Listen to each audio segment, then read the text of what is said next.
여러분 안녕하십니까? 뉴스가 있는 저녁 변상욱입니다. 내일이 유엔 참전용사 국제추모일입니다. 유엔 묘지가 있는 부산에서는 국제추모식, 평화음악회 등이 진행됩니다. 전쟁 당시에 유엔군 부산 군수사령관이던 리처드 위트컴 장군은 군수물자로 우리 이재민들에게 식량과 옷을 나눠주다가 미국 하원 청문회에 불려가기도 했습니다. 그때 그가 남긴 말이 전쟁은 총칼로만 하는 것이 아니라 그 나라 국민을 위해 힘쓰는 것이 진정한 승리입니다 라는 말이었습니다. 요즘 끝나지 않는 무책임한 정쟁 속에서 그의 신념을 떠올려 봤습니다. 뉴스가 있는 저녁, 오늘 준비한 내용을 안기령 앵커가 소개합니다. 전해주시죠. 예, 오늘의 주요 소식 정리해드립니다. 대선 결과에 승복하지 않고 있는 트럼프 미 대통령이 에스퍼 국방장관을 전격적으로 경질하면서 파문이 일고 있습니다. 자녀 임기 내 보복성 인사가 이어질 것이라는 전망과 함께 트럼프 대통령의 돌출 행동을 우려하는 목소리는 점점 커지고 있습니다. 미 대선 후폭풍 전문가와 자세히 분석해보겠습니다. 미국 화이자가 개발 중인 코로나19 백신의 예방 효과가 90% 이상이라는 중간 임상 결과가 발표됐습니다. 정부는 임상 결과를 환영하면서도 실제 대량 접종까지는 많은 시간이 걸릴 것이라고 강조했습니다. 백신 관련 소식 잠시 뒤에 전해드리겠습니다. 윤석열 검찰총장의 이른바 특수활동비 집행을 두고 정치권의 공방이 달아오르고 있습니다. 이런 가운데 검사 술 접대 의혹을 폭로한 김봉현 전 스타모빌리티 회장은 접대 날짜를 지난해 7월 12일과 18일로 지목했습니다. 검찰을 둘러싼 논란 알아보겠습니다. 전동 킥보드 업체가 우후 죽순으로 늘면서 관련 사고와 민원 등이 잇따르고 있습니다. 하지만 관련 제도가 규제 완화에만 초점이 맞춰지면서 시민들의 안전을 위협하고 있다는 지적이 제기됩니다. 뉴스가 있는 저녁의 현장 취재, 양시창의 가보니 코너에서 전동 킥보드의 실태 짚어보겠습니다. 도널드 트럼프 미국 대통령이 대선 패배 이틀 만에 마크 에스퍼 국방장관을 전격 경질했습니다. 선거 과정에서 반기를 든 인사들에게 보복성 인사가 이어질 것이라는 우려가 현실화하고 있습니다. 워싱턴에서 강태욱 특파원이 보도합니다. 트럼프 대통령이 에스퍼 국방장관을 전격 해임했습니다. 트윗을 통해서입니다. 대행으로 크리스토퍼 밀러 대테러 센터 국장을 지명했습니다. 즉각 효력이 발생한다는 설명도 덧붙였습니다. 에스퍼 장관 해임설은 대선 전부터 불거져 나왔습니다. 사직서를 이미 써두고 있다는 얘기까지 돌았습니다. 인종차별 시위에 군을 동원하겠다는 트럼프 대통령의 공개적으로 반대에 미운털이 박혔습니다. The option to use active duty forces in a law enforcement role should only be used as a matter of last resort and only in the most urgent and dire of situations. We are not in one of those situations now. I do not support invoking the Insurrection Act. 지난 7월에는 트럼프 대통령이 옹호해온 남부 연합기의 군내 사용을 사실상 금지하면서 아예 눈밖에 났습니다. 트럼프 대통령의 이른바 인사보복은 지난 6일 보니글릭 국제개발처 부처장을 전격 해임하면서 시작됐습니다.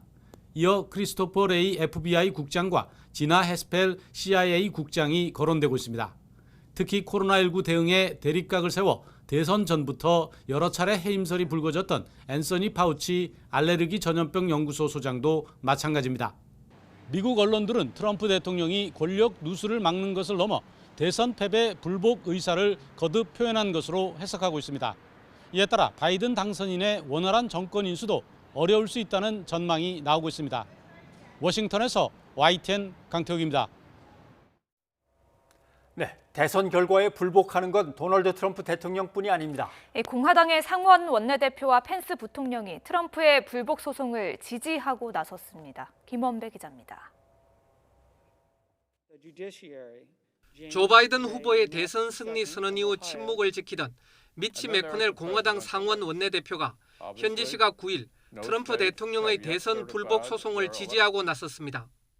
And President Trump is 100% within his rights to look into allegations of irregularities and weigh his legal options. 매코넬 대표는 분명히 어떤 주에서도 아직 선거 결과를 인정하지 않았다며 재검표를 진행하는 주가 한두 개 있으며 적어도 5개 주에서 법적 문제가 진행될 수 있다고 생각한다고 말했습니다. 매코넬 대표는 또 언론은 대선 승자를 결정할 헌법상 역할이 없다고 말했습니다. 트럼프 행정부의 2인자인 마이크 펜스 부통령도 자신의 팀에 끝날 때까지 끝난 게 아니다. 그리고 이건 끝나지 않았다고 말했습니다. 펜스 부통령은 트럼프 대통령은 우리를 위해 싸우는 것을 멈추지 않았고 우리는 모든 합법적인 투표가 집계될 때까지 계속 싸울 것이라고 말했습니다. 상원 공화당 1인자와 행정부 2인자에 이어 충성파인 윌리엄 바 법무장관도 대선 사기 주장이 실제 존재할 경우 이를 조사하라는 지침을 내렸습니다. AP통신은 현지 시각 9일 자체 입수한 메모를 근거로 바 장관이 전국의 연방 검사들을 상대로 선거 부정에 대한 실질적 혐의가 존재한다면 이번 대선 결과가 확정되기 전에 이를 추적할 것을 제가했다고 전했습니다.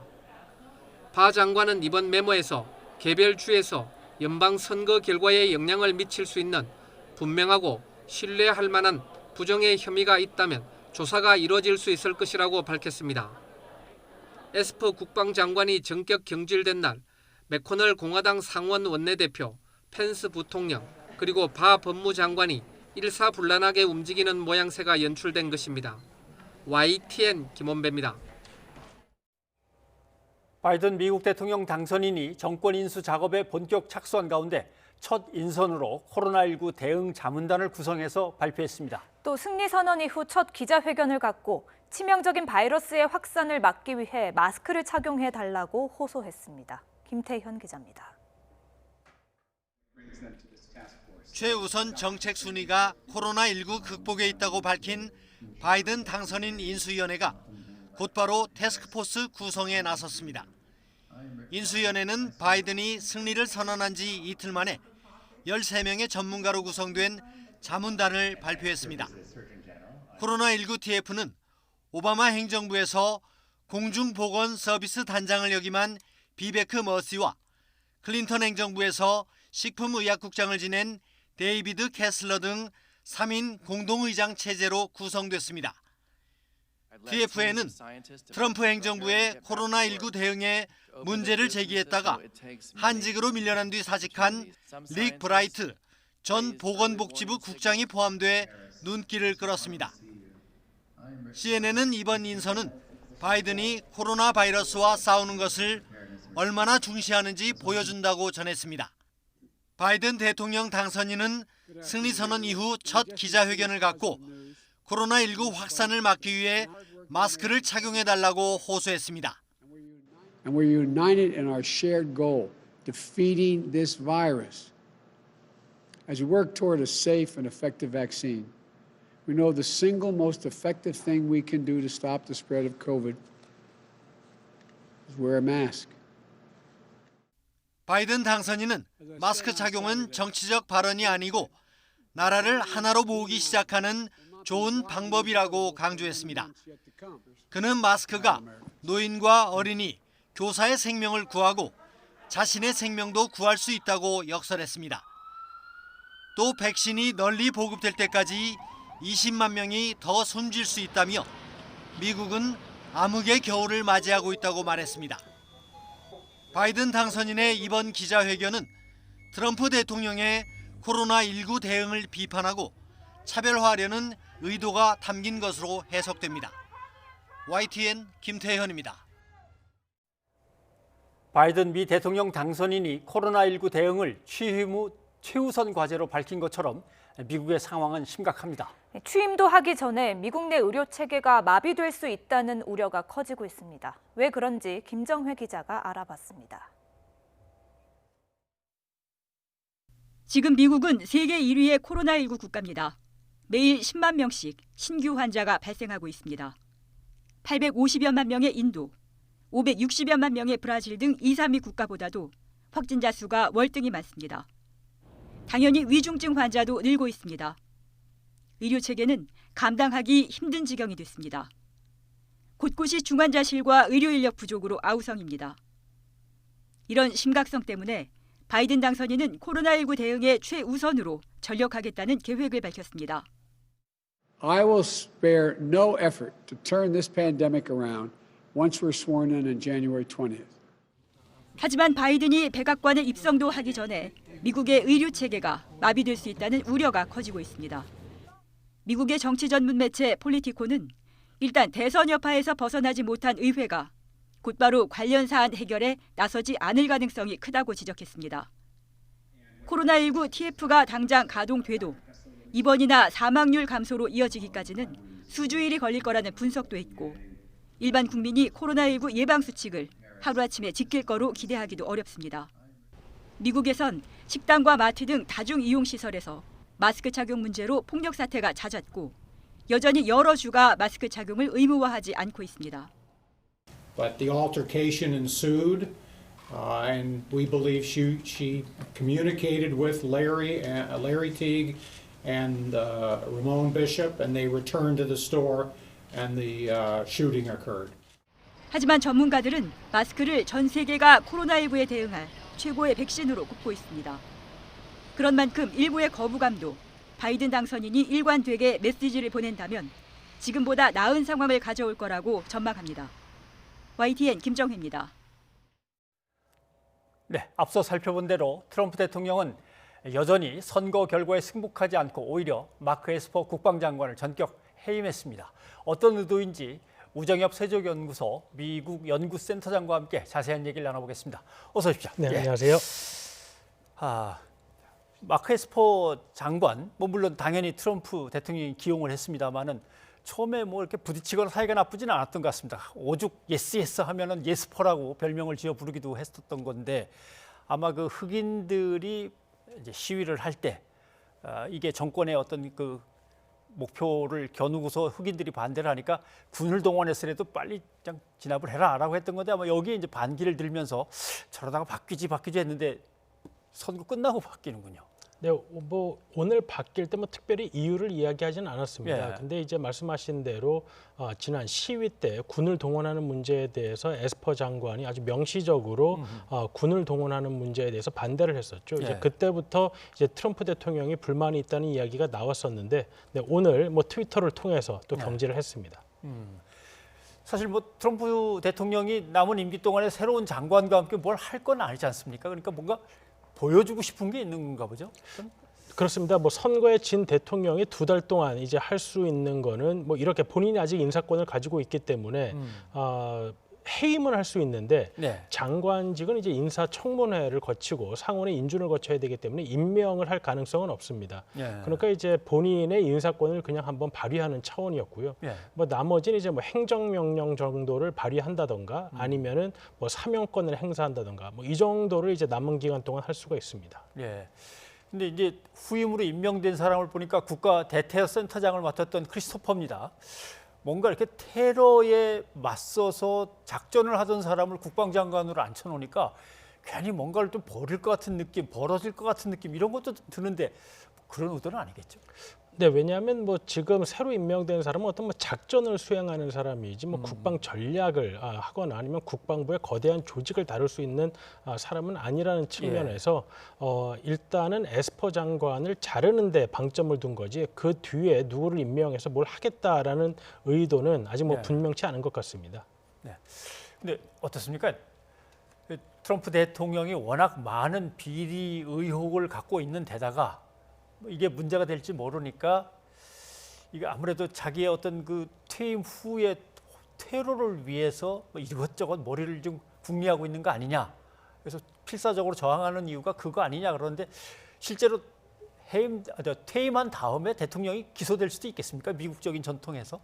사실 이제 미국적인 전통의 문제가 아니라 이렇게 범죄 혐의가 있는 대통령이 없었기 때문에 기소가 안 됐던 것이죠.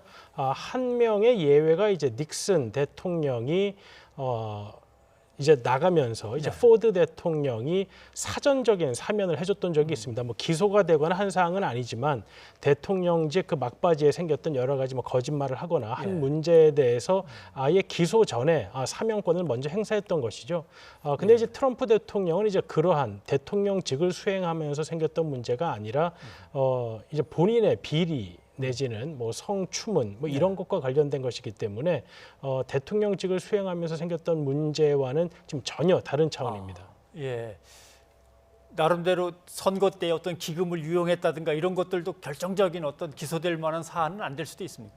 그러니까 기소라는 것이 미국의 대통령은 면책 특권이라는 게 사실 법적으로는 없습니다. 예. 다만 이제 검찰에서 현실적인 이유로, 왜냐하면 대통령을 기소하거나 소송에 얽히게 될 경우 대통령직을 수행하기가 어려워진다라는 현실적인 고려 때문에 대통령에 대한 소송이 진행되지 않을 뿐이지 예. 대통령은 뭐 소출을 당하지 아니한다와 같은 우리 법과 같은 명시적인 면책 특권은 없습니다. 그렇기 때문에 대통령직이 끝나고 나면 뭐 예. 현실적인 이유가 이제 없어진 만큼 검찰이 기소를 하거나 민사 소송이 이어지거나 할 수가 있는 것이죠. 예. 법적으로 확실하게 소추에 대한 어떤 피할 수 있는 법규는 이제 없는 건데, 그래서 그런지 요새는 셀프 사면 얘기도 나옵니다. 대통령직을 직전에 부통령한테 넘겨주고 자기가 나가서 기소될 때 부통령이 얼른 사면해주고 뭐 이런 얘기 나오는데 이게 현실적으로 가능한 겁니까? 근데 이제 트럼프 대통령의 문제는 지금 연방 법원에서 문제가 걸려 있는 게 아니라 예. 특히 형사법의 경우에는 뉴욕 검찰에서 건 것이죠. 아하, 예, 그러니까 대통령의 사면권은 미국 연방법에 저촉된 경우에 그 범죄를 사면해 줄 수 있는 겁니다. 그렇기 때문에 뉴욕주에서 걸린 범죄에 대해서는 사면할 수 있는 권리가 없고 성추문과 같은 또 민사 소송에 대해서는 또 사면할 수 있는 권리가 없습니다. 예. 그러니까 사면을 한다고 하더라도 지금 트럼프 대통령에게 있는 그런 여러 혐의들은 사면의 대상이 될 수 없는 혐의들인 것이죠. 그러니까 뭐 셀프 사면이든 아니면 무슨 펜스 부통령을 통한 사면이건 예. 이러한 것들은 지금 원칙적으로 불가능한 상황입니다. 알겠습니다. 아무튼 뭐 본인이 불복하고 버티니까 이상한 소문들과 설들이 많이 이제 나돕니다. 그 중에 하나는 맨 처음에 어디에서 이게 시작된지 몰랐는데 본인이 직접 얘기한 것 같습니다. 나 2024년에 재출마하게 될지도 모르겠어. 아마 이런 식으로 얘기를 한 것 같은데 이게 실제적으로 가능합니까? 그러니까 그런 이유가 나오게 된 것까지는 지금 이야기했던 그런 사면도 사실 법적으로 가능하지가 않고 선거 결과를 뒤집는 것도 지금 현실적으로 불가능한 상황에서 예. 도대체 트럼프 대통령이 이렇게까지 하는 이유가 뭘까라는 점을 생각을 해보니까 이렇게 정치적인 어떤 세를 계속해서 이어가면서 예. 이번에 받았던 7,100만 표 이상의 표를 계속해서 본인의 표로 유지하고 싶은 그러한 생각이 있지 않나 생각이 됩니다. 네. 그러다 보니까 지금 뭐 펜스 부통령이나 미치 매코넬 상원 원내대표나 아니면 뭐 테드 크루즈 상원의원 이런 사람들이 한 며칠 동안 고민을 하다가 트럼프 대통령이 이번에 받은 7,100만 표를 무시할 수가 없다라는 예. 현실적인 생각 때문에 지금 이제 트럼프 대통령을 어떻게 말하면 지원하는 발언들을 하고 나선 것이 아닌가 생각이 됩니다. 현실적으로는 트럼프 대통령이 2024년에 선거에 나서는 것도 가능하고 네. 뭐 여러 논란이 있지만 이미 퇴임한 오바마 대통령이 또 법적으로 나설 수 있다라는 의견도 있습니다. 네. 자, 이제 바이든 당선인은 이제 코로나19 대응팀부터 일단 급하니까 이제 구성하는 걸로 정권 인수 작업을 시작한 것 같습니다. 새로 이제 우리로 치면 뭐 내각이라고 해야 될지 국무회의를 이제 구성을 해야 되는데 어떤 인물들이 들어갈 건지 이제 지금부터 하나씩 이제 궁금해지고 또 파악을 해봐야 되겠습니다만 뭐 일단 제일 중요한 거는 국무 라인이겠죠. 외교 라인이 어떤 사람들이 들어갈지 외교 안보 라인에 예상되는 사람들을 좀 설명해 주신다면 어떻습니까? 지금 이제 오바마 정부 당시에 국무부 부장관을 했던 뭐 토니 블링컨 전 예. 부장관이라든지 아니면 이제 뭐 수잔 라이스 국가안보보좌관 이런 사람들이 거론이 되곤 있으나 지금 그 사람들은 이제 관료 혹은 이제 전문가 그룹입니다. 예. 근데 이제 국무장관이라는 자리는 그런 관료나 전문가가 수행하기에는 더 큰 자리인 것이죠. 그래서 이제 오바마 정부 당시에도 많은 전문가와 관료들이 있었음에도 불구하고 존 캐리 상원의원이나 힐러리 클린턴 상원의원이 그러니까 대선 후보 반열에 있는 사람들이 차지했던 자리인 것입니다. 예. 그렇기 때문에 아마도 바이든 당선인은 본인이 상원 외교위원장도 역임했고, 그러니까 외교의 전문성이라는 고려보다는 아마도 정치적인 고려를 할 가능성이 더 높다는 의미에서 지금 거론되고 있는 인물군이 아니라 아마 예. 정치인들 중에서 발탁될 가능성이 저는 좀 더 높아 보입니다. 정치인 중에서 예, 알겠습니다. 한번 정해지면 또 그때 모시고 자세한 얘기를 들어야 될 것 같습니다. 예, 우 센터장님 오늘 고맙습니다. 감사합니다.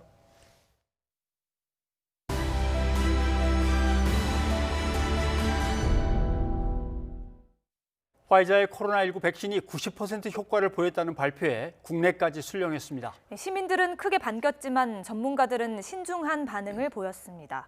정부는 백신이 상용화된다면 내년 하반기 접종이 목표라고 밝혔습니다. 이형원 기자입니다. 이제 포옹하고 그리고 이제 같이 놀고 그리고 손도 닦고 할 수 있을 것 같아요. 저희는 일단 되게 반갑죠. 손님들도 이제 더 많이 올 수 있는 가능성이 늘어난다고 생각이 들어서. 저희 아이한테 백신을 투여한다면 그게 다 안정적인 게 검증이 되고 해야 되겠죠. 그래도 백신이 나왔다는 생각만으로도 기쁘네요. 코로나19로 10달 넘게 일상을 잃어버린 답답함에 아이, 어른 할 것 없이 화이자 백신 소식을 반겼지만 넘어야 할 산이 많습니다. 우선 화이자가 발표한 90% 예방 효과를 일반화하기에는 그 대상이 너무 적습니다. 특히 코로나19에 가장 취약한 60대 이상 고령층에도 똑같이 적용될지는 아직 의문입니다. 94명을 갖고 한 중간 발표를 한 것이고요. 원래 그 백신은 4만 4천 명을 대상으로 해서 지금 진행 중인 겁니다. 취약계층인, 면역이 조금 떨어진 노인계층에서 그 효과가 날지는 또 다른 문제입니다. 설사 효과가 있다 해도 어느 정도 지속할지, 또 증상 억제 외에 전염력도 떨어뜨릴 수 있을지는 좀 더 지켜봐야 한다는 지적입니다. 6개월, 1년 이상 장기간 방어 효과가 있는지, 백신 접종으로 해서 감염 전파력도 차단이 가능한 건지, 지금 불과 2개월이 안 된 상황에서 자료 가지고 안전하다고 할 수 있을 건지.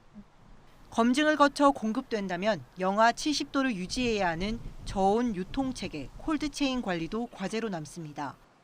정부는 이런 시스템까지 마련한 뒤 내년 하반기 접종을 목표로 하고 있습니다. 백신 확보는 투트랙으로 가는데 국제기구인 코백스에서 20%, 나머지는 개별 제약사와 협상한다는 계획입니다. 국제기구를 통해서 확보를 하고 또 앞서 나가는 나라에서의 부작용을 찬찬히 보고 여러 가지 시스템을 완비하고 그렇다면은 아무래도 2, 4분기 이후에 국산 백신 개발은 더딥니다. 사람을 대상으로 한 초기 시험 단계인 임상 1상을 승인받아 진행 중인 국내 업체는 한 곳뿐으로 다른 업체들은 일상 시험 계획을 신청하고 결과를 기다리고 있습니다. YTN 이영훈입니다. 네, 화이자의 백신 90% 효과가 있다는데 세계가 들썩이는데 왜 전문가들은 자꾸 신중하게 생각해보자고 하는가? 한번 좀 찬찬히 들여다보도록 하겠습니다. 먼저 백신을 만들려고 약품 물질을 선택하면은 비임상 시험에서 동물들에게 부작용은 없는지 독성이 있는 건 아닌지 확인을 다 해야 됩니다. 이런 것들이 다 확인되면 이제 임상 시험으로 넘어가는 거죠. 임상 시험 승인이 떨어지면 사람을 대상으로 임상 시험이 시작되는 겁니다. 단계를 대개 3단계로 나누죠. 맨 처음에는 안전한지 좀 잘 살펴보고 도대체 사람 몸에 얼마나 주사를 하면 최대한 안전할 수 있는지도 살펴봐야 되고 그다음에 제일 중요한 게 효과와 안전을 따지는 데 있어서 교차 분석이라고 합니다. 백신을 맞은 사람과 백신을 맞지 않은 사람을 둘로 갈라놓고 양쪽을 계속 오랜 기간 동안 비교해 보면서 효과와 안정성을 검증하는 겁니다. 대개는 1단계에서는 수십 명, 2단계에서는 수백 명, 그다음에 수천 명이라고 하는데 지금은 수천 명이 아닙니다. 화이자의 3상 시험에는 지금 5개 나라 43,600명이 임상시험 대상자로 참여 중입니다. 한번 보십시오. 43,600명 중에서 절반을 나눠서 2,100명한테는 백신을 넣고 나머지 2,100명한테는 진짜라고 하면서 가짜 백신을 넣고 양쪽에서 벌어지는 걸 이제 비교하는 겁니다. 지금 코로나19 감염자가 43,600명 중에서 94명이 나왔습니다. 그래서 그중에 백신을 진짜로 넣은 사람이 한 5에서 10명 정도, 가짜 백신을 맞은 사람이 한 85명에서 90명 정도 사이가 되는 겁니다. 이렇게 해서 90%라는 효과가 나오는 겁니다. 44,000명 전체에 대한 결과가 모아지면 이제 시판에 들어가는 거죠. 시판에 들어간 다음에 또 사상시험이 있습니다. 시중에 병원에서 주사를 한 다음에 거기에서 나이 많은 사람들은 괜찮은지 혹시 임신부들한테 무슨 부작용이 있는 건 아닌지 항암제하고 충돌해서 부작용이 생기는 건 아닌지 여러 가지를 다시 검토하면서 내려와 마지막에는 전 세계에 대량 생산해서 판매가 되는 겁니다. 그리고도 과제가 남습니다. 어떤 과제가 남는지 한번 보시죠. 증상만 약해지는 건지 아니면은 저는 괜찮은데 다른 사람한테 옮기는 거는 그대로 옮겨지는 건지 그것도 차단을 하는 건지 확인이 돼야 되고요.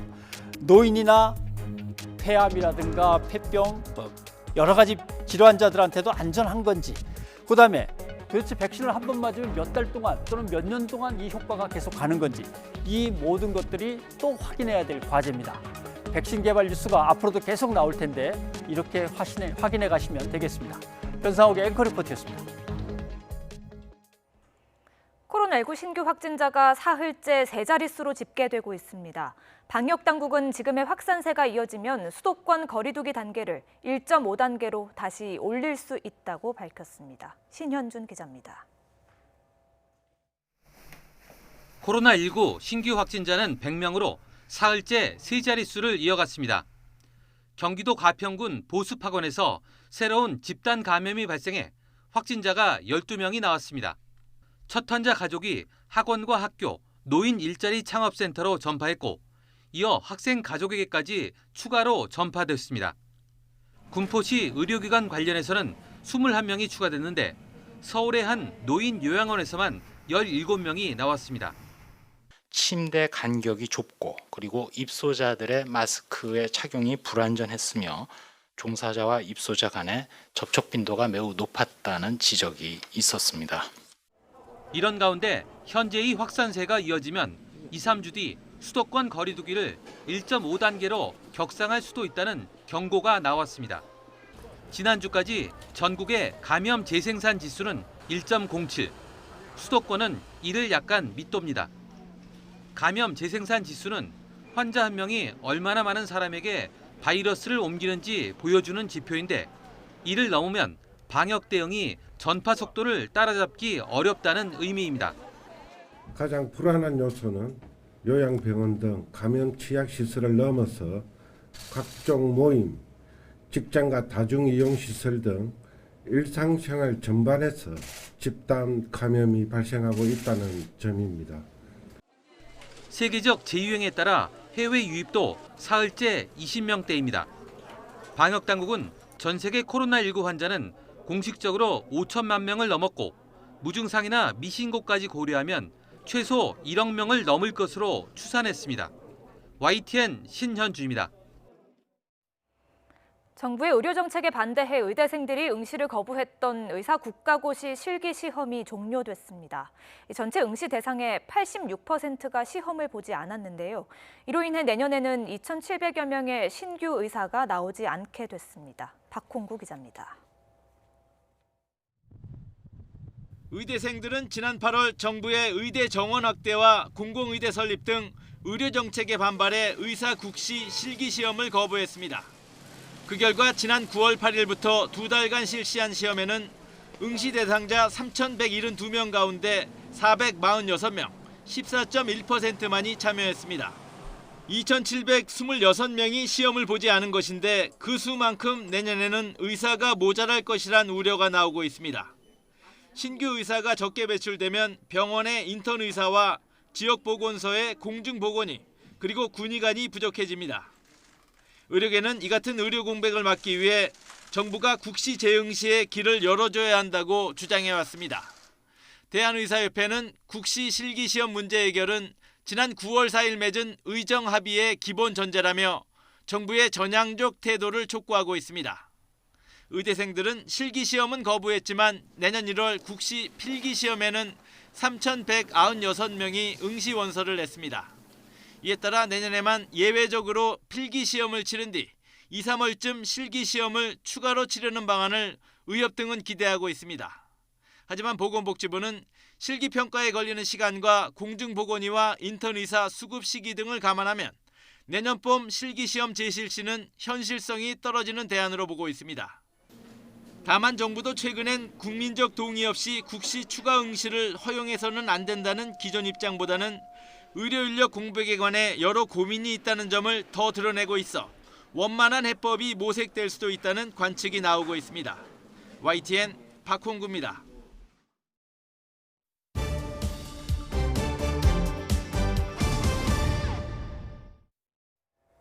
추미애 법무부 장관이 윤석열 검찰총장의 특수활동비를 문제 삼고 나서자 야당인 국민의힘은 반대로 추 장관을 비난하며 반격에 나섰습니다. 국민의힘은 전직 법무부 장관과 청와대 등 다른 국가기관의 특수활동비 공개까지 촉구했습니다. 우철희 기자입니다.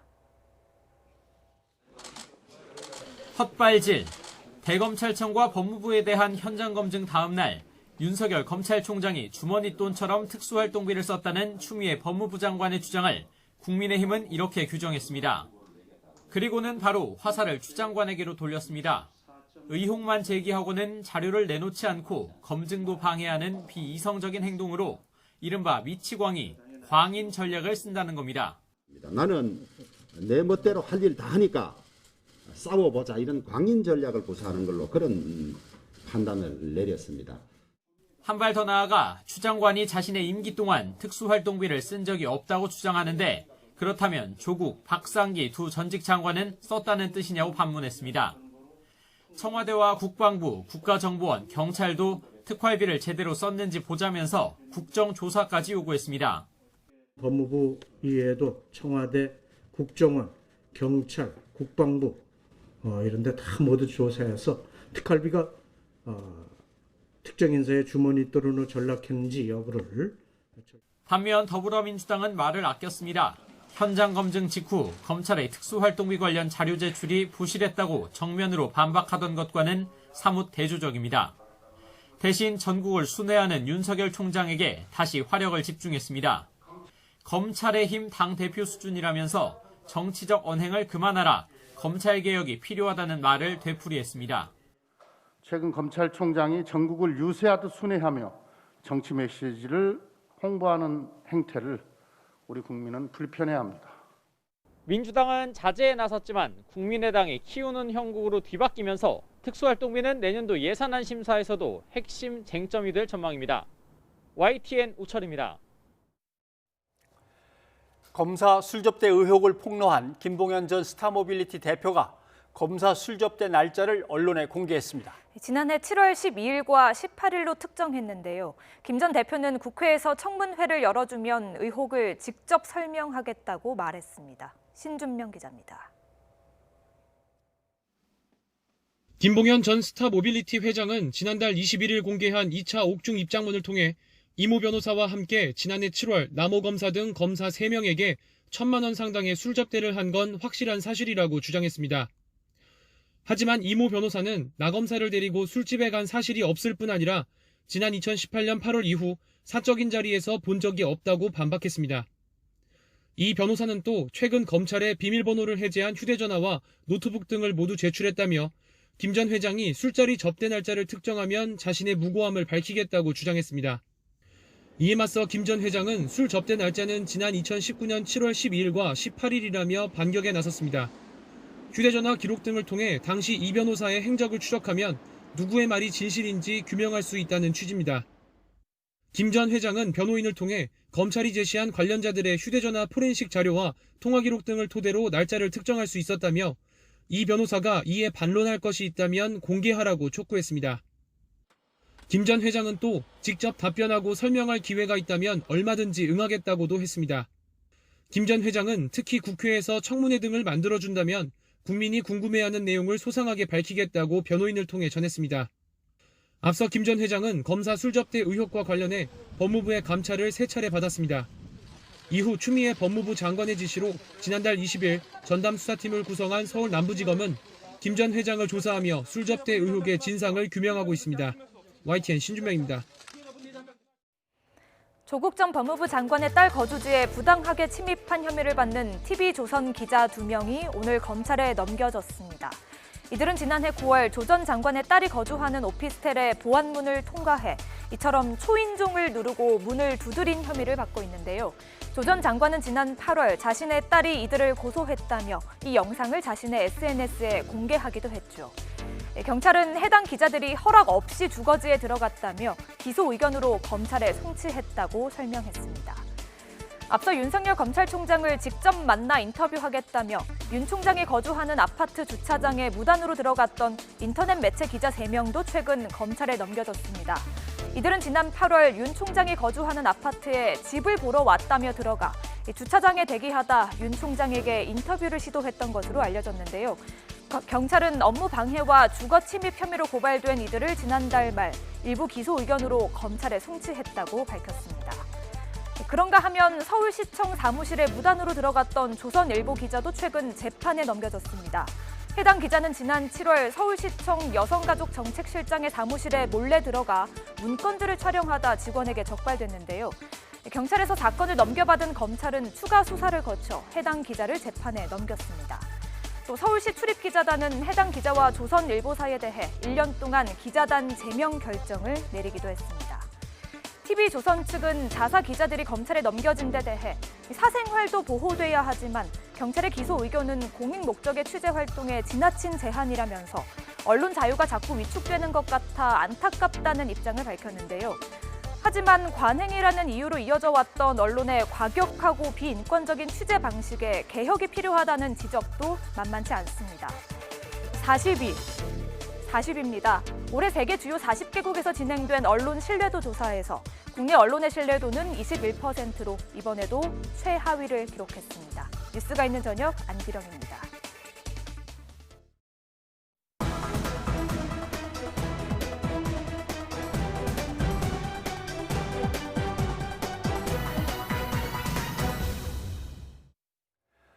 어제 국회 법사위원들이 대검찰청을 방문해 법무부와 검찰의 특수활동비 집행 내역에 대해서 조사를 했습니다. 하지만 여야의 입장 차이로 의혹은 여전히 남아 있습니다. 양지열 변호사와 함께 자세한 얘기를 좀 나눠보겠습니다. 어서 오십시오. 안녕하세요. 예. 어제 검증이 끝났는데 여야의 입장을 한번 들어보고 다 얘기를 나누는 게 낫겠습니다. 예. 여전히 서울중앙지검에 가장 많은 사건들이 있다는 것은 다 아실 것이라고 생각을 하고요. 그럼에도 불구하고 전년 대비 절반으로 줄었다. 각국이나 교정본부 이런 데 기본 경비로 특수활동비를 쓰는 거예요. 근데 기본 경비는 이 특수활동비로 쓸 수 있는 본질적인 성격이 아니거든요. 국민의힘 쪽에서 정치 공세를 하시니까 그렇죠. 문서 검증만 하시면 되는데 정치 공세를 하시니까 그렇게 된 겁니다. 여야가 같이 가서 같은 자료를 봤는데 얘기가 상당히 좀 이렇게 갈라지니까 말이죠. 좀 혼란스럽습니다. 일단 먼저 처음에 이 일이 촉발이 된 거는 예. 이제 국회에서 추미애 장관이 서울중앙지검 검사들 특수활동비가 지급이 안 돼서 어려움을 겪고 있다라는 취지의 얘기를 하셨고 거기서 이제 검찰도 그렇고 법무부도 그렇고 아예 그럼 특수활동비 내역을 보자라고 현장 검증까지 한 거 아니겠습니까? 예. 가서 봤더니 뭐 이 서울중앙지검에 실제로 특수활동비가 일정액이 계속해서 가고 있는 건 맞는데 총액으로 비교했을 때 일정 부분 줄어든 것도 또 사실이라는 거예요. 그러다 보니까 양쪽 의원들이 아니 돈 가고 있는데 왜 안 간다 그랬냐라고 하고 좀 전에 보신 것처럼 백혜령 의원 같은 경우는 오긴 오고 있는데 여전히 상당히 부족하게 줄어들었고 서울중앙지검의 수사 자체는 안 줄어들었으니까 줄어든 거 아니냐라고 이렇게 또 서로 입장에 따라서 얘기가 좀 나뉘고 있는 상황이고요. 거기에서 이제 말씀드린 것처럼 검찰만 본 게 아니라 법무부도 봤는데 법무부 같은 경우는 특수활동비가 필요한 부분이 뭐가 있느냐 수사하는데 아니지 않느냐라고 그렇죠. 또 그 부분을 가지고 또 이제 좀 논란이 더 커진 겁니다. 되게 이렇게 똑같은 걸 갖고 완전히 다른 얘기를 하면 상대방 야단치는 거는 맞고 자기 편 옹호하는 건 틀리고 서로 이렇게 교차로 해서 틀리고 맞고가 이루어지던데 모르겠습니다. 자, 그런데 여당 법사위원들은 대검 자료가 이건 뭐 있으나마한 자료였다라는 거고 야당에서는 법무부 자료 이거 뭐 안 내놓은 거나 마찬가지다. 뭐 이런 식으로 이제 얘기를 한단 말이죠.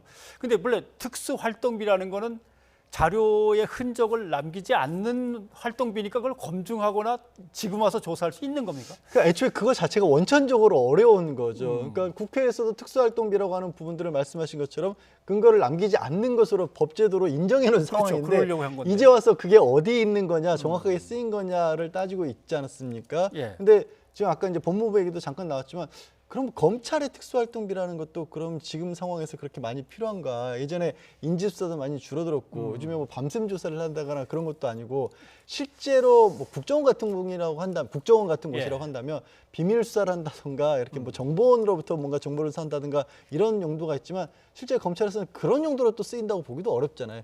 원래 취지로 따지기 시작하면 어느 한 곳까지 제대로 쓰인 것이 제대로 쓰이지 않은 것들이 나오지 말라는 그런 보장이 없는 상황이거든요. 그걸 또 서로들을 또 잘 알고 있을 겁니다. 국회의원들도. 예를 들면 기업이 있다고 칠 때 기밀비가 따로 이렇게 비자금으로 모아놓은 게 있습니다.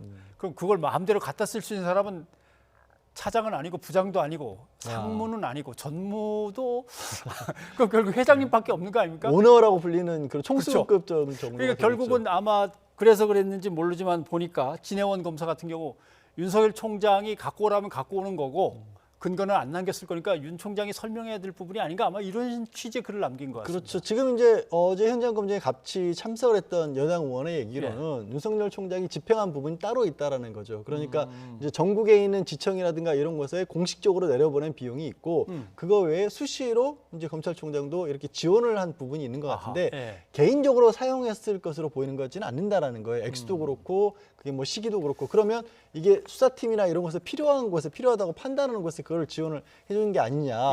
그게 이제 검찰 입장에서는 당연히 특수활동비는 그런 용도로 쓰인다라고 주장을 하는 거고 지금 논란이 되고 있는 것처럼 윤 총장이 어떤 정치적인 목적을 가지고 있다라면 예를 들어 가정이지만 어떤 부서에만 좀 특수활동비가 좀 많이 지원이 됐다라고 한다면 그거는 의도를 가진 게 아니냐라는 논란이 또 생길 수가 있는 그런 상황인 거죠. 예.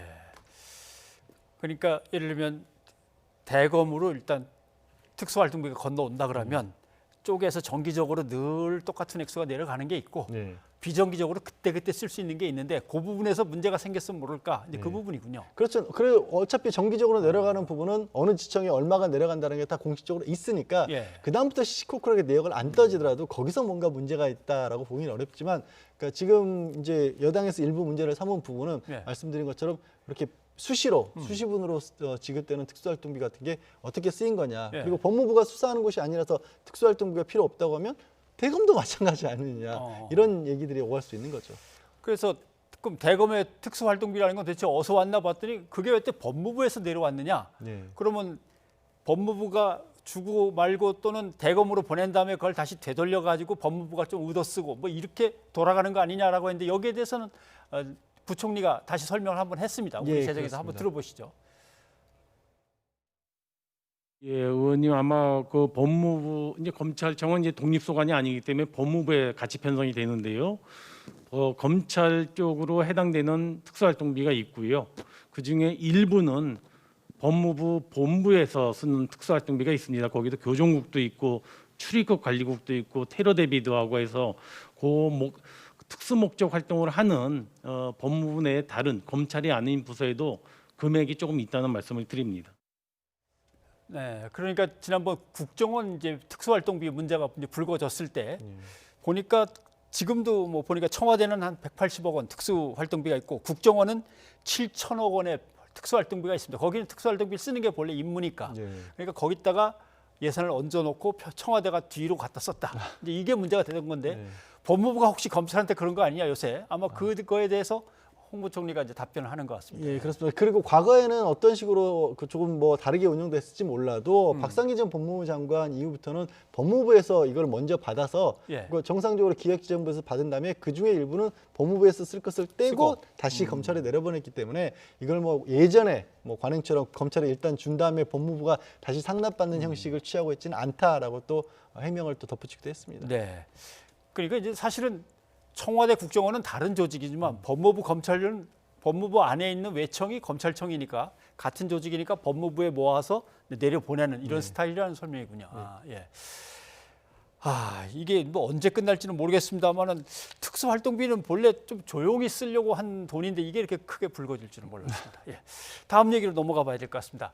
라임 자산운용 로비 의혹의 이제 핵심 인물인 김봉현 전 스타모빌리티 회장이 술 마신 날짜를 콕콕 두 개를 아예 찝으면서 입장문을 내놨습니다. 이거를 뭐 청문회를 열어주면 자기가 자세하게 설명하겠다라고 하는 건데 성사가 될지는 모르겠습니다. 글쎄요. 청문회가 본인이 생각하기도 뭐 성사가 된다라는 기보다는 일단 언론을 통해서 알려진 부분이 그렇게 7월경에 이 검사들을 포함해서 저 자신을 변호했던 변호사와 함께 술 대접을 접대를 했다라는 게 이제 폭로된 내용 아니겠습니까? 네. 거기에 대해서 상대편 변호사 측에서 전혀 그런 사실이 없다라고 완벽하게 부인을 하고 있고 또 그 날짜를 특정을 해주게 될 경우에는 그러면 해당 날짜를 특정을 하면 검사들이 출입한 내역이라든가 이런 것들을 정확하게 반박할 수 있다라고 주장을 하니까 거기에 맞서서 이제 김봉현 전 스타모빌리티 회장 같은 경우에는 날짜 2개를 이걸 그냥 특정을 한 건 아니고요. 워낙 그 술집에 자주 가다 보니까 바로 찾지는 못했지만 당시에 이제 본인의 통화 기록 같은 것들을 검찰이 압수수색을 해서 그때 누구와 어떤 시간에 몇 번이나 통화를 했는가 이런 걸 보니까 아 이때 12일 아니면 18일 둘 중에 하나에 접대를 한 게 맞다라고 특정을 했고 여기에 대해서도 반박이 있으면 한번 이제 본인의 예전에 변호사였던 그 정관 출신의 변호인에게 반박을 해봐라 그러면서 이게 아마도 자신의 말에 조금 더 신뢰도를 실기 위해서 불러주면 국회에서라도 증언을 하겠다라는 그런 약간은 정치적인 의도가 들어간 얘기라고 해야겠죠. 어떻게 보면 김봉현 회장이 자꾸 언론사에 이렇게 하나씩 던져주는 것보다는 여야 의원들이 모인 앞에서 뭐 궁금한 거 있으면 다 물어보십시오 하고서 다 대답하는 것도 괜찮을 것 같긴 한데 말이죠. 글쎄요. 일단은 근데 이제 검찰에서 이 내용도 그냥 언론사를 통해서 언론사에 공개를 한 건 맞지만 검찰이 지금 수사를 하고 있는 진행하는 과정에서 본인의 변호인을 통해서 공개를 한 거거든요. 그렇기 때문에 이게 얼마만큼이나 신빙성이 있고 실제로 두 날짜 중에 하나가 특정이 돼서 정말로 접대가 있었는지 없었는지는 조만간에 밝혀지기 만한 내용이기 때문에 그 전에 그 이후에 예를 들어서 뭐 본인의 뭐 여든 야든 누가 뭔가 정말로 문제가 있고 접촉을 해서 정치적인 어떤 로비를 한 게 있다라면 그때 한 번 더 그러니까 기본 조사가 끝난 다음에 해야 되겠다. 안 그러면 정말 근거 없는 정치적인 논란만 더 커지지 않을까 싶습니다. 그럴 수 있겠네요. 예, 알겠습니다. 양철 교수님 고맙습니다. 네, 고맙습니다.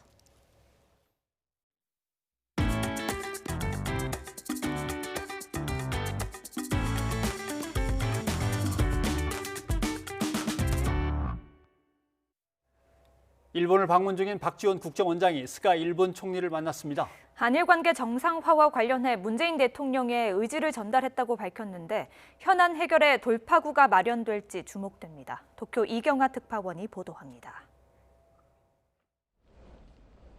스가 일본 총리가 임시국회 일정을 마치고 관저에 돌아온 뒤 얼마 시차를 두지 않고 박지원 국정원장이 모습을 드러냅니다. 관저에 머문 시간은 약 30분. 스가 총리와 만남을 마친 박 원장은 문 대통령의 안부와 한일 관계 정상화에 대한 의지를 전했다고 밝혔습니다. 한일 갈등의 핵심 현안인 강제동원 배상 문제에 대해서도 충분히 의견을 전했다고 말했습니다.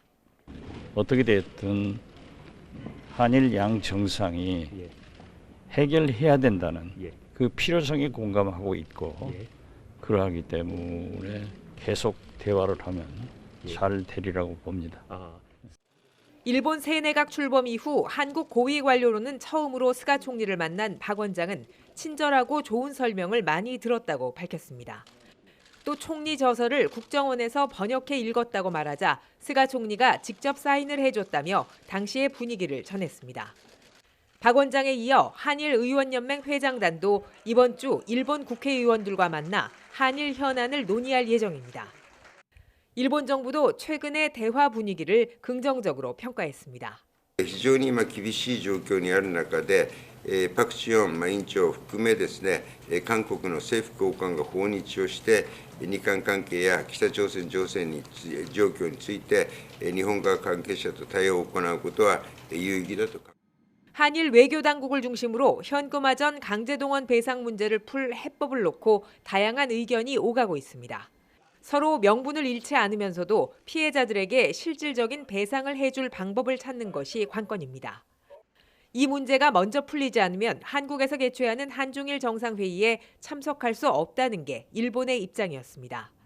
최근에 잇따른 대화를 통해 스가 총리가 방안을 결정할 경우 한일 관계 정상화를 향한 중요한 신호탄이 될 전망입니다. 도쿄에서 YTN 이경아입니다. 하면 뭐 편하죠. 빠르게 갈 수 있고. 재밌어 보이긴 하는데 이제 안전 도구가 없이 타니까 다들 그냥 이제 도보에서 타고 다니니까 도보에도 이렇게 배치되어 있고.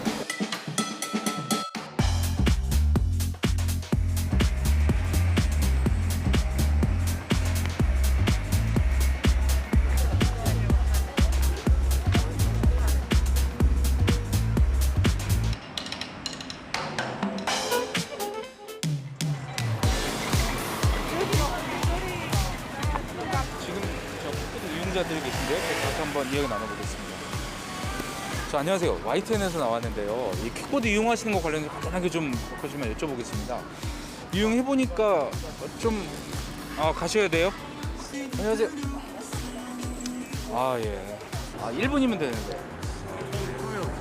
지금 처음 타시는 거세요? 네.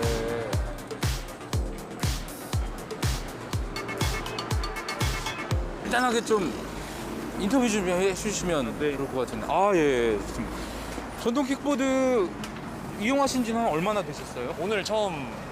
그러셨어요? 네. 어떠신가요? 이거 이용해보니까? 편리한 거 같은데. 편리한 거 같으세요? 좀 위험한 거 같기도 하고. 어떤 점이 좀 위험하다면 어떤 점이 좀 위험하신가요? 아무래도 좀 사람들도 있는데 다니니까. 골목이나 이런 데 튀어나오면 그럴 수 있습니다. 저기 인도로 가면 안 된다 뭐 이런 얘기 혹시 들어보셨어요? 잘 못 들어요. 그건 잘 네네. 모르세요? 인도도 가능하다고 생각하셨군요. 네, 저는 그렇게 해서 잘못된 거라면 어쩌죠.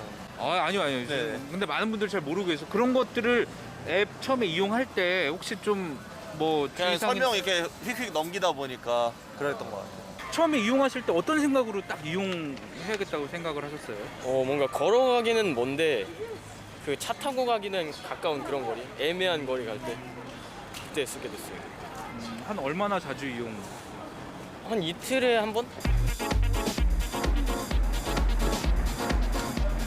네, 제가 지금 이곳에 있은 지 한 시간이 20분 정도밖에 지나지 않았는데 아까 한 대였다가 순식간에 이렇게 4대까지 늘었습니다.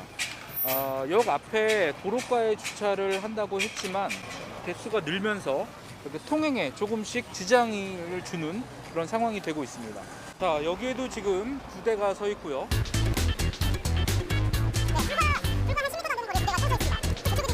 불과 한 10m 반경에 이렇게 굉장히 많은 전동 킥보드가 세워져 있습니다. 5m, 10m 이렇게 도로 중앙에 헬멧을 착용하고 이용하는 분은 보지 못했습니다.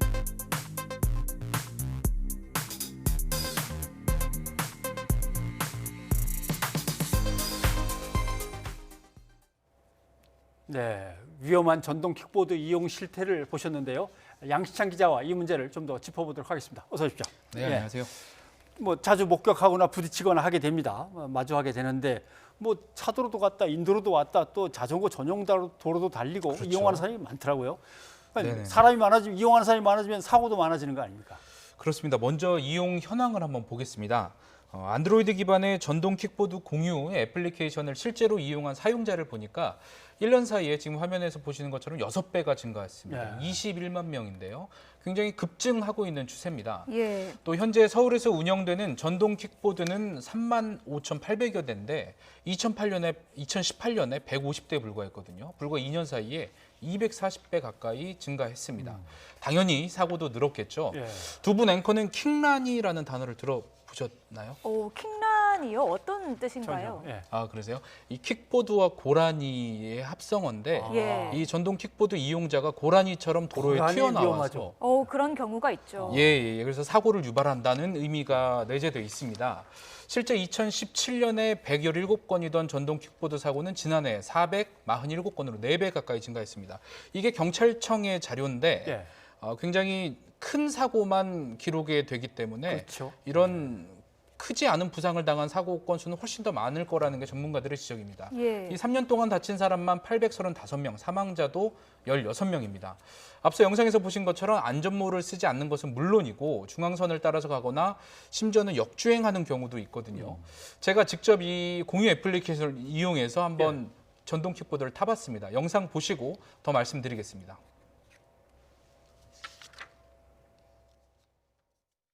네, 다음 달 개정된 새 법이 적용되는 이 전동 킥보드 제가 직접 이용해 보면서 어떤 문제점들이 있는지 한번 확인해 보려고 합니다. 자, 운전면허증을 가이드에 맞춰 촬영해 주셔야 되어 있는데요. 직접 운전면허증이 아닌 다른 것들도 사용이 가능하다고 하거든요. 저희 뉴이저 이 카메라를 가지고 한번 등록을 한번 해보겠습니다. 등록하기.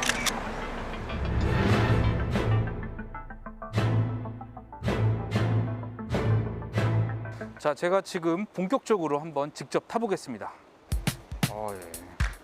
예. 도로가 평평한 것 같아도 꽤 이렇게 자동차 타는 거랑 또 다르게 굉장히 울퉁불퉁한 게 좀 느껴집니다. 다시 큰 길로 지금 나오는데요. 차들이 많이 옵니다. 예. 저도 차들을 조심해야 되는데 차들도 저를 조심하는 것 같습니다. 네. 예. 아이고. 죄송합니다. 네. 무사히 일단 운전을 마쳤습니다. 처음 한 거 치고는 그래도 괜찮게 운전을 한 것 같은데 아무래도 큰 차로로 나왔을 때는 주변에 차가 쌩쌩 지나가니까 조금 좀 위축되는 게 있고요. 이 도로가 생각보다 차로 갈 때는 평평하지만 이 전동 킥보드로 갈 때는 울퉁불퉁한 게 훨씬 더 체감이 잘 느껴집니다. 그래서 잠시라도 방심하면 넘어질 수도 있겠다 이런 생각이 드네요. 예, 잘 봤습니다. 양 기자는 헬멧을 쓰고 탔는데 평소에는 헬멧 안 쓰고 타는 사람들도 많잖아요. 그리고 네네, 제가 그렇죠. 좀 놀라웠던 게요. 면허증이 아니라 유의처 이렇게 적혀 있는 마이크를 찍어도 등록이 된다는 게 좀 신기하다고 해야 되나요? 놀라운데요. 이러면 안 되는 거 아닌가요? 그렇습니다. 저희 취재진도 설마 했는데 정말 등록이 돼서 좀 놀랐습니다. 예. 킥보드를 이용한 뒤에 이 해당 업체 쪽에서 문자 메시지가 왔어요. 이 해당 면허증은 확인이 안 되니 재등록을 해달라 이렇게 오긴 했지만 이 면허증 등록 절차가 이렇게 허술하다는 점은 부인할 수가 없겠죠. 예. 이 업체 관계자는 면허증 사진을 일일이 수기로 확인한다 이렇게 밝혔는데요. 이 확인 작업에 시간이 걸리다 보니까 민원이 발생하고 예. 그래서 일단은 먼저 승인을 해주고 나중에 문제가 발생하면 이용을 정지시킨다 이렇게 설명을 했거든요. 한번 직접 들어보시겠습니다. 저희가 최대한 빠르게 진행을 하긴 하는데 너무 시간이 걸리고 이런 거에 대해서 고객센터를 통해서 너무 이럴 거면 인증을 빨리빨리 해주던지 당장 필요해서 타는 건데 기다리는 게 너무 힘들다는 얘기가 있었어가지고. 네, 제가 오늘 확인해 보니까 이 스마트폰으로 다운받을 수 있는 전동 킥보드 애플리케이션이 23개나 됐습니다. 예. 서울시와 안전 MOU를 맺은 업체만 16곳이었거든요. 이게 허가제나 등록제가 아니고 신고제로 운영되다 보니까 최근에 굉장히 우후죽순으로 늘고 있습니다. 이 공유 전동 킥보드는 지난 2017년에 미국에서 처음 생겨난 것으로 파악이 되는데요. 편리하고 재미도 있기 때문에 수요가 많아지자 미국의 스타트업 업체들이 몰렸습니다. 그 업체 일부가 2018년부터 싱가포르와 한국에 진출을 했고요. 여기에 지난해부터 우리 국내 스타트업 업체들도 경쟁적으로 발을 들여놓으면서 그 수가 급격하게 늘었습니다. 네. 예. 업체도 많아지고 이용자도 많아지고 근데 또 사고도 많아지고 근데 이거 규제를 제대로 해야 되는데 규제는 역으로 가고 있다는 얘기도 들리는데 이건 뭡니까? 네, 다음 달 10일부터 적용되는 이 개정된 도로교통법 이야기인데요. 제가 표로 준비했습니다. 이 개정안의 핵심은 이 원동기 장치, 오토바이죠. 이 오토바이에서 전동 킥보드를 개인형 이동 장치로 분리해내는 게 핵심입니다. 네. 즉, 이 개인형 이동 장치 전동 킥보드를 자전거처럼 취급하겠다는 뜻이거든요. 예. 따라서 차도로만 다녀야 했던 전동 킥보드를 자전거 도로에서 이용할 수 있도록 한 것이 이 개정안의 골자입니다. 네. 자전거처럼 취급하다 보니까 면허도 필요가 없어졌고요. 또 안전모 착용도 의무 규정은 있지만 범칙금이 없어지는 등 이 관련 규제가 일제히 완화된 겁니다. 이 입법 의도가 전동 킥보드를 차도로 주행하게 하는 게 위험하다는 취지인데 그렇죠. 역으로 다른 문제점들이 지금 파생이 되고 있는 겁니다. 이 서울시 자전거 도로 중에서 한 60% 정도가 보행자 겸용 도로거든요. 따라서 자전거 도로를 달리게 되면 보행자의 사고 위험은 더 커진 것이 아니냐 이런 지적이 나오고 또 앞서도 그 허술한 그 면허증 등록 체계를 보셨지만 예. 13세 이하 초등학생들의 이용을 막을 방법도 사실상 없습니다. 관련법 정비가 시급하다는 지적이 나오고 있는 이유인데요. 신희철, 이 문제 굉장히 오래 연구하신 신희철 교통연구원 본부장의 의견 들어보시겠습니다.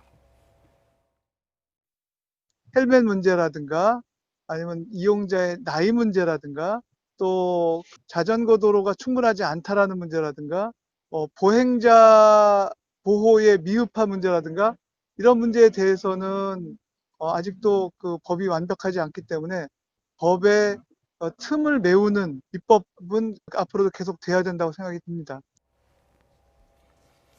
네. 새로운 기술이고 새로운 운송 형태인데 법과 규제 또는 제도에 있어서는 자동차 도로로 보낼까 인도로 보낼까 간단하게 옛날 방식 가지고 이걸 갖다가 따지니까 아마 허술한 것 같습니다. 이건 좀 연구를 더 해봐야 되겠네요. 양 시장 기자 수고했습니다. 시청자 여러분의 의견 소개해드립니다. 네, 트럼프 대통령의 불복 바이든 후보의 당선. 2813님, 이 소식을 듣고 트럼프 대통령 이제 조 바이든 당선인에게 패배를 인정하고 정권을 넘겨주길 바랍니다 해주셨습니다. 예, 2369님, 바이든 당선인 코로나19 퇴치에 전심 전력을 쏟기를 바랍니다 하셨습니다. 네, 그리고 법무부와 검찰의 특수활동비 논란 전해드렸는데 2667님, 특수활동비 투명하게 사용하고 검증도 꼭 해야 됩니다. 철저히 관리합시다 해주고요. 예, 그리고 의대생들의 국가고시가 종료됐다는 소식 전해드렸는데요. 2071님, 공공의대 신설해서 의사 배출을 늘려야 합니다. 더 이상의 특혜는 안 됩니다 하셨습니다. 예, 여기까지 여러분의 의견 소개해드렸고요. 오늘은 이동준의 태극기 휘날리며와 함께 뉴스가 있는 저녁 마치도록 하겠습니다. 6.25 전쟁에 참전한 유엔군 용사들을 추모하는 영상이 미국 뉴욕 타임스퀘어 전광판에 송출됐습니다. 영상은 미국뿐 아니라 세계 곳곳에서 상영된다고 합니다. 네, 아까도 소식 전해드렸습니다마는 참전 용사들의 희생과 헌신을 잊지 말고 한반도가 세계 평화의 상징이 되도록 함께 힘을 모아야겠습니다. 저희는 내일 다시 찾아뵙겠습니다. 여러분 고맙습니다.